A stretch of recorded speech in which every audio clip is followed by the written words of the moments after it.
Hi, I'm David. And I'm Aaron. And you're listening to The Travel Bros.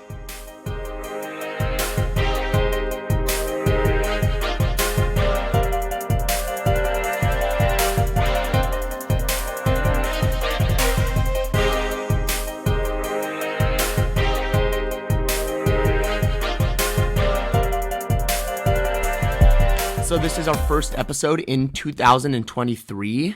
It's been quite a long time since we started The Travel Bros, since like 2020, right, Aaron? I think maybe even before that. It probably was 2019 when we started our podcast. 2019, 2020. Well, it's been like either 3 or 4 years, which is pretty crazy to think about. But Aaron, what is our first episode going to be about today? Well, our first episode of 2023, David's actually going to be giving y'all the full walkthrough of the episode because we are going to be talking about the Kalahari Resort. Now, this resort is located in Round Rock, Texas, which is just a little bit north of Austin, and David's going to tell you all about it. I'm basically going to be the interviewer today, and since David went there recently, he's going to have a pretty good scope of what it was like. Sounds good. And since I was just there recently, as Aaron said, I know a pretty good deal about it. Just a quick background about Kalahari Resorts. They're a small chain. They have a few. The first one in Wisconsin opened up in 2000, and the one in Round Rock, which is basically Austin, it's a suburb outside of Austin, about 20 minutes outside, opened in 2020. So Aaron and I are just going to be talking about that today. They have a lot of stuff, and it is great for all ages. Yeah, it sounds absolutely great. So what kind of activities do they have, though? So they have a lot of different activities. They have an indoor water park, they have an arcade, and they have rides. So they also have laser tag, 5D movie, and escape room. So just to walk through that for a little bit. The indoor water park is exactly what it sounds like. It's actually the second largest one in the United States. There's anything from slides that 2-year-olds would have fun on to slides that an 80-year-old would have fun on, and all ages in between. They're so fun. They have really thrilling rides, and they also have calmer rides. I personally like to do the drop slide, and I know Aaron would too if you were there, which we should go together. Oh, yeah. I mean, I remember when we were at, where was it? What's the place in Houston? Splashaway? You're thinking Typhoon, Texas. Oh, Typhoon, Texas, that's it. That was the one that they have that trapdoor slide. Is that what you're referring to? Well, they have one like that with the trapdoor slide, but they also actually have one that's not a trapdoor slide. And the one that has not a trapdoor slide that you just lie down and go in a straight drop is much scarier. And what about their other locations? Like, do they have other ones or just that one? Well, the Kalahari Resorts have multiple other locations. They have in Wisconsin, as I said, that was the first one that opened in 2000. But they also have in Ohio, Pennsylvania, and now in Round Rock, Texas, which just opened during the pandemic in 2020.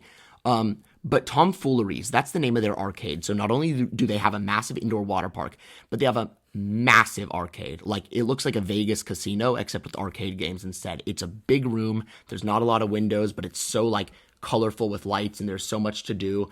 And obviously, you know, the prizes aren't going to be as nice as how much money you put in there, but it's for the fun, and it is a lot of fun. And how would you say, like, the quality of food is there, though, compared to, like, other restaurants in the area? Oh, the quality of food is amazing. They have a steakhouse. They have a casual American, like burgers and great shakes. They have a Mexican restaurant. What else do they have? I'm blanking, but I went to more. They have like a good breakfast buffet. They have a candy store, but that's, like more for snacks. Yeah. And they have an Italian restaurant, which was very good. So they have like a wide variety. And also, Aaron, I forgot to tell you that they have rides.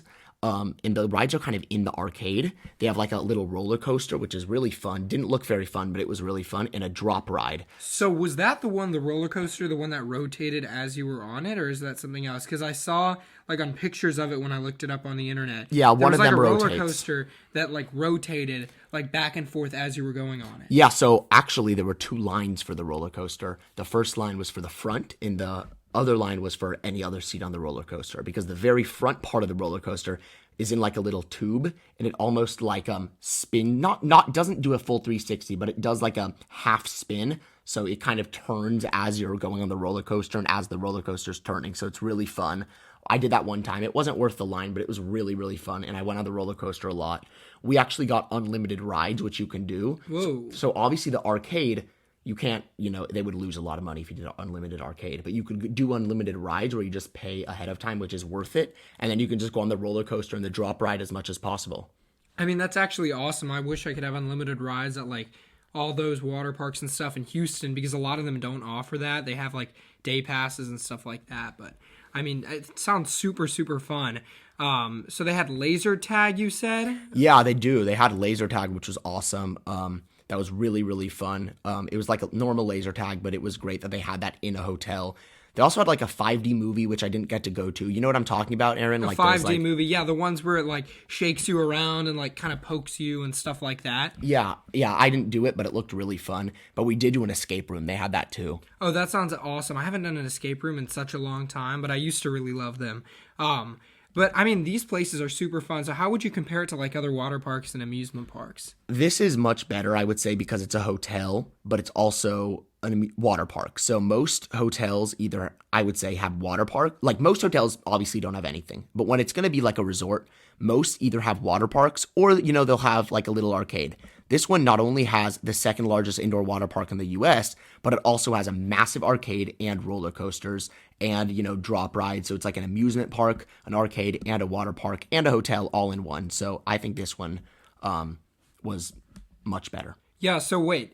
I'm trying to think about it because the quality of the rooms a lot of times at water parks and stuff are like not so good just because you're more there for the experience of being there. Yeah. But like in terms of the cleanliness and all of that, what would you say, the conditions are at the resort? It was pretty dirty. No, I'm just kidding. It was very clean. It was great.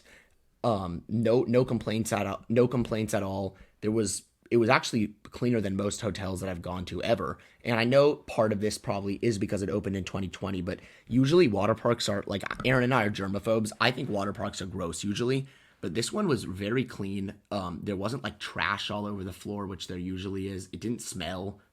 I'm talking about the water park, but the rooms were very nice too. So no complaints at all. Yeah, that's awesome. So which ride did you think was the most fun? Easily the drop slide, the slide, the one that I was talking about in the water park. That one was the most fun. So that one you think was like tops it off? Yeah. And so like, did you ever leave the resort to go anywhere else or did you just kind of stay on? No, I just kind of stayed. There was one time I went to grab a quick bite of lunch with my dad outside of the resort, but that's not necessary. We just did that for a completely different reason, unrelated to the water park. But there is enough to do at the water park. There's enough restaurants and snacks, and there's even a coffee shop there, which I forgot to mention, and a little supermarket. Not a whole supermarket, but like a little grocery store almost inside. That's really so there's cool. a lot of stuff. There's enough stuff there where you don't even need to leave. That's like actually awesome. But if you wanted to leave, I'm assuming there's enough stuff around in the area that you could just kind of spend a day there too. Well, yeah, because it's in Round Rock, Texas, where Round Rock is one of the fastest growing suburbs, about, as I said earlier, about 20 minutes outside of Austin. So number one, Round Rock is, there's a lot of things that are, popping up to do there. But also, even if there weren't a lot of things to do there, which there are, it's right near Austin. So, Austin is a major city in Texas. Probably y'all know where that is. So you can drive, it's the capital. You can drive 20 minutes away and do a bunch of activities in downtown or on the lake, or you know what I'm talking about, Aaron? Yeah, I know. Austin has been super fun. I mean, that's a whole different episode. But if you go to Austin, they have so much stuff to do there. In my opinion, it's the best city in Texas. We actually just talked about Austin last episode. Oh, yeah. Well, I mean, in my opinion, it is the best city in Texas to visit and vacation in. Because, like, if you go to Houston, you're probably not going to do a lot for vacation. If you go to San Antonio, you can go to the river walk, and you can go on, like, a little boat tour through there. But besides from, like, the little river walk that they have through there, I mean, it's just a rainforest cafe. So you can go to those cities and all of that. In Texas, in my opinion, the best city to go to is Austin because they just have like the most amount of activities for visitors and stuff like that. You can go to 6th Street, which they have like a ton of activities on that street. And, they have the whole Lake Austin and all the areas around there. The Austin Country Club is where they had, I think, the U.S. Open. Well, there's a lot of stuff to do in Austin, and so that I think it makes it great that Kalahari is located in Round Rock because they probably did that on purpose, where it's kind of in a suburb, like you're not in the middle of a city, but it's also really close to a bunch of things. Right. So I would highly recommend it for anyone to go. And we've been to Great Wolf Lodge before. It's been years since I went, and I know you went. Like you've been more recently. What did you think about? I know that's not what the episode's about. Great Wolf Lodge. I mean, I haven't been there in so many years, but I do remember it pretty well. It's more of a place from what I remember, like for little kids. So I wouldn't recommend it for anybody like older than 14. But I thought it was a fun place to go to with family. Because we went as a whole group, I remember a few years ago, and it was super fun. But really, the majority of the age groups that it's recommended for is like 7 to 13. That's what right? it says, right? Yeah, it says on online, actually, Great Wolf Lodge 7 to 13. It says that doesn't mean older kids can't have fun too. There's still plenty of attractions and activities to keep kids of all ages entertained, with parents following behind, letting the children lead the way. So, I mean, there is stuff to do for more than just 7 through 13, but I mean, Kalahari is more of, I think, an all-age place, which is nice, especially if you're going with like a larger group. So I see, yeah, like what you're saying compared to competitors, Kalahari just has like a whole better spectrum for everybody, like of all ages. It's really Because you don't have to be like a certain age to go there. You can just kind of be like older, like what you said, and they have a lot of rides for all ages and like a bunch of activities. Like I'm assuming they had a spa and stuff like that for like older people. Yes, they had a spa, and actually, it's kind of funny because I'm reading right now online. I clearly got misinformation either right now or earlier, but I'm going to assume earlier when it said that Kalahari and Round Rock was the second largest indoor in the U.S. This says Kalahari Resort and Round Rock officially opened today. The resort is, it says, the largest indoor water park in the world. So not the second largest, but the largest, and not only in the U.S., but in the world. So really? It's three. Also, I didn't really explore this part, but they're building more pools outside, but even currently they have 3 acres of outdoor pool space. That's awesome. I mean, that's massive. 3 acres. I don't know if some of y'all realize it, but 3 acres is, 3 acres. That's huge. They also have an adult area in the swimming. So they have like a swim up bar like underneath like a cove, like a fake like a rock cove, which is really cool. It kind of feels, I saw it. It feels like you're inside of like a cave, which is really, really cool. Yeah, so I think we've given y'all a lot of information about Kalahari and some of the better water parks in the state of Texas.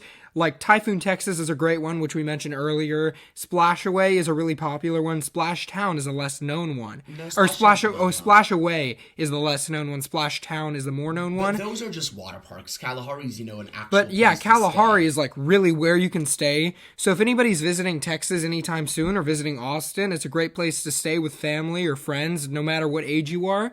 And we would just like to finish off this episode by thanking y'all for listening to us. Whoever stuck with us throughout the past few years, we'd like to thank y'all. And twice a month is our goal, at least twice a month this year, and we're going to follow it. I know we've said that a lot, but we're very serious this time. We're really going to follow it. Yeah, we're going to try to be as consistent as possible with our episodes because we love releasing more content for y'all. And we appreciate everything y'all have done for us, and we wish y'all a happy new year. Thank y'all for listening. Thank you, and until next time, this was the Travel Bros.